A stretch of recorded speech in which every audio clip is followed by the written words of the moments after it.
अल्हम्दुलिल्लाह मैं तहदी से नेमत के लिए कह रहा हूँ।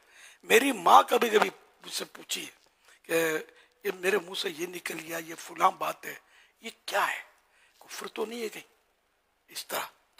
और आखिरी जुमेरात को जिस दिन मेरी माँ की वफात हुई, माँ होशो हवास में थी, बैठी हुई थी, लेकिन मुझे नहीं पता था कि वो इनकी आखिरी रात है। तो मैंने माँ के हाथ जब चूमने की कोशिश की ना, तो बोला नहीं, मैं तेरे हाथ चूमूंगी, या पता नहीं खुद ही मेरा हाथ पकड़ लिया और चूमने लगी। मुझे मोहब्बत बहुत करती थी। मैं उन दिनों नूर मस्जिद का इमाम था। हमारा ये माहौल नहीं था कि मौलाना बन गया तो किसी काम का ना रहा। ये उस दौर की बात कर रहा हूँ जब दावत इस्लामी बननी भी नहीं थी। उस वक्त दाढ़ी रखे या मजहबी राह इख्तियार करे तो माँ बाप बड़ा मसला कर देते थे। अब तो बहुत फर्क पड़ गया अल्लाह की रहमत से। लेकिन अल्हम्दुलिल्लाह हमारे घर का माहौल ये नहीं था, मुझसे मोहब्बत की जाती थी।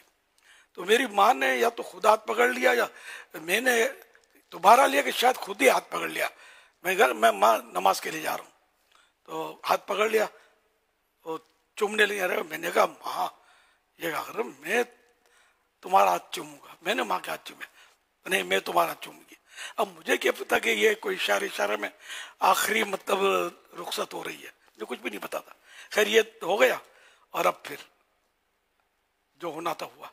ईशा की नमाज के बाद जुमेरात थी, तो हमारे यहाँ उन दिनों नूर मस्जिद में हफ्तावार इज्तिमा होता था। एक अंजुमन थी हमारी, मरकजी अंजुमन शात इस्लाम, तो उसके तहत हफ्तावार इज्तिमा होता था। उसमें मदनी मुज़ाकरा नाम नहीं था, ये सवाल जवाब होते थे। तो मैं उसमें सवालात के जवाब दे रहा था और इसमें बस मुझे बुलावा आया। तो फिर ये कि दोबारा आया बुलावा घर का। पहली बार तो मैं समझा पता नहीं कुछ, तो जाता हूँ अभी तो करके, फिर मुझे एकदम खटका हो के होना हो माँ की तबीयत खराब हुई है, क्योंकि इतवार को खराब हो चुकी थी तबीयत अचानक। तो अब जुमेरात आई थी, तो इस तरह मैं गया और मेरी माँ की जबान बंद हो चुकी थी।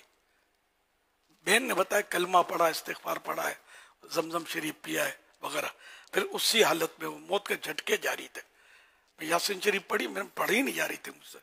सर माँ जा रही थी और कैफियत एक ताम में ना, जैसे बन पड़ा यासीन शरीफ पढ़ी और माँ ने दम तोड़ दिया। अल्लाह इनको गरीक रहमत फरमाए, बेहिसाब मग़फ़िरत करे। ये मैं अर्ज करने लगा, मैं तहदी से नेमत के लिए अर्ज कर रहा हूँ कि आप ऐसा माहौल बनाए घर में कि आपके घर के अफराद जो है ना आपसे मोहब्बत करें।